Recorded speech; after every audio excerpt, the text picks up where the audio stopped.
An overview of the eviction process. This video will provide a brief overview of the residential eviction process, legally referred to as an unlawful detainer. There are 7 steps. Step 1. Written notice to tenant. Step 2. Case is filed with the court. Step 3. Tenant is served. Step 4. Response may be filed. Step 5. Scenario 1. Tenant does not file an answer.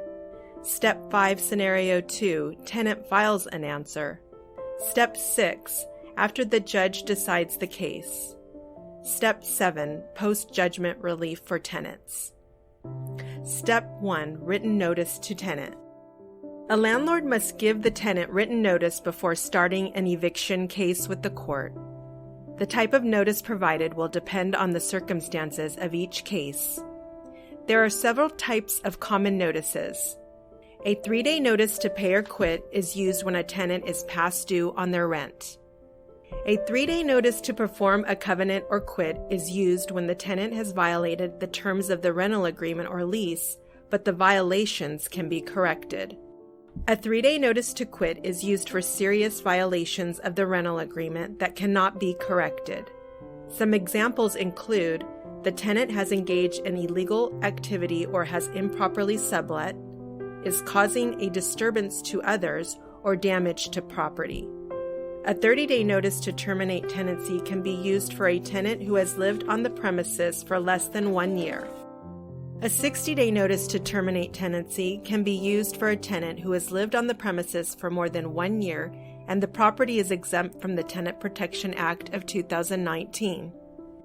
If the property is not exempt, the Tenant Protection Act requires that if a tenant has lived on the premises for at least 12 months, the landlord must have just cause to terminate the rental agreement.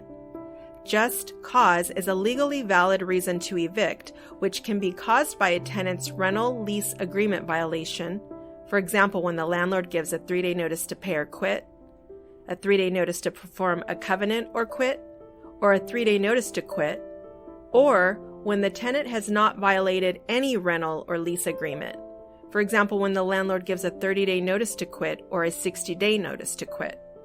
Once the landlord has decided which notice to give the tenant, the landlord must provide that notice in writing. There are 3 ways a notice can be given to a tenant. To learn about the proper methods of service of notices, go to this link. Step 2. A case is filed with the court. If the tenant does not do what the notice says by the deadline, the landlord can start an eviction case with the court. The landlord would file a civil case cover sheet, Form CM-10, a summons, Form SUM-130, and a complaint, Form UD-100. There is a fee to file.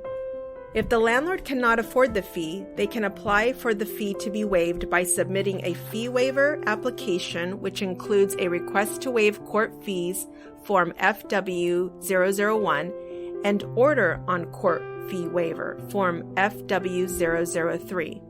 For the current fee schedule, go to this link.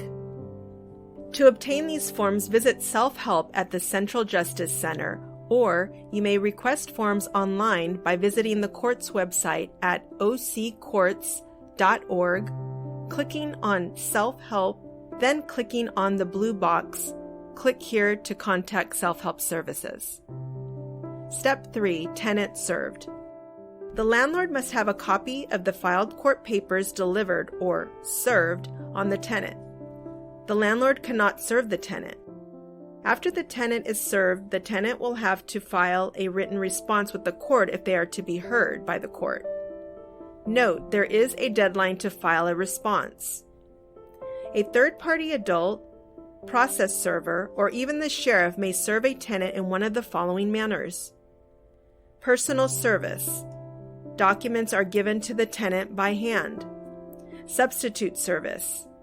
Documents are given to another adult at the tenant's residence or place of business, and a copy is mailed via first-class mail to the tenant. Or posting and mailing.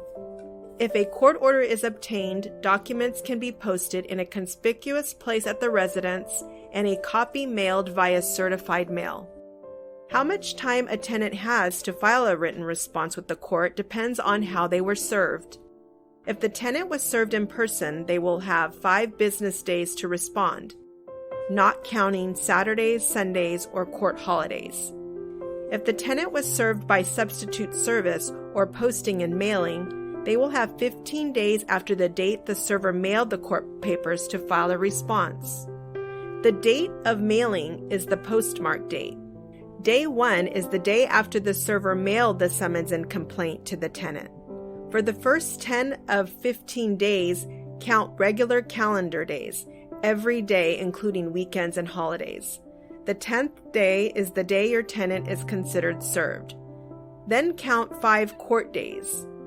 For the 5 court days, do not count Saturdays, Sundays, or court holidays. Step 4. A response may be filed.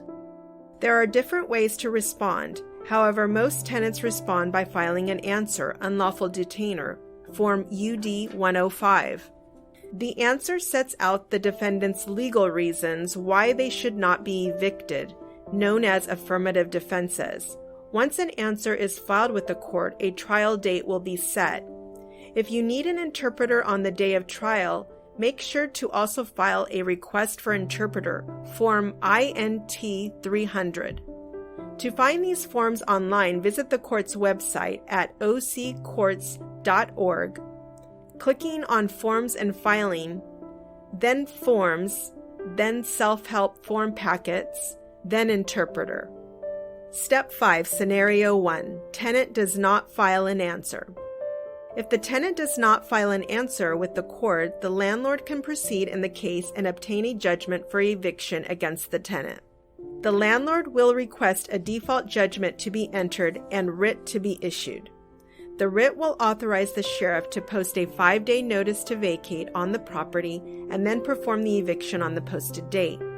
This means that the tenant will be locked out if they have not vacated prior to the sheriff coming to undertake the lockout. Step 5, Scenario 2. Tenant files an answer. If the tenant files an answer with the court, the landlord will then have to request a trial date. On the day of trial, the parties may be offered court mediation. If the parties come to an agreement, they will be asked to submit a written agreement. If the parties cannot come to an agreement, the judge will determine the outcome of their case. Both parties should come to court prepared for trial. To ensure the judge understands the situation, both parties should gather any documentation or evidence that will support their case. They can even bring witnesses. It is a must that both parties dress for court. It is always a good idea to make a good impression with the judge and to show respect for the process. The judge will set the tone for the hearing and address each party as needed. Each party will know when it is their turn to speak. No one should interrupt the judge or the opposing party when they are speaking, but instead should wait their turn. It is also wise to use concise explanations, descriptions, and statements when speaking. Parties should always address the judge with, "Your Honor." Once both parties have had the chance to present their case, the judge will make a decision. Step 6. After the judge decides the case. If the judge rules in favor of the landlord will submit a judgment to the court. A writ will also be issued authorizing the sheriff to post a 5-day notice to vacate on the property and then perform the eviction on the posted date. This means that the tenant will be locked out if they have not vacated prior to the sheriff coming to undertake the lockout. If the judge rules in favor of the tenant will not have to move out. Step 7. Post-judgment relief for tenants. Even after a judgment has been entered against the tenant, whether at trial or by default, post-judgment relief may still be available for the tenant. For more information regarding post-judgment relief, please contact Self-Help Services. If you need additional assistance regarding your unlawful detainer case, you may contact Self-Help Services at the following link.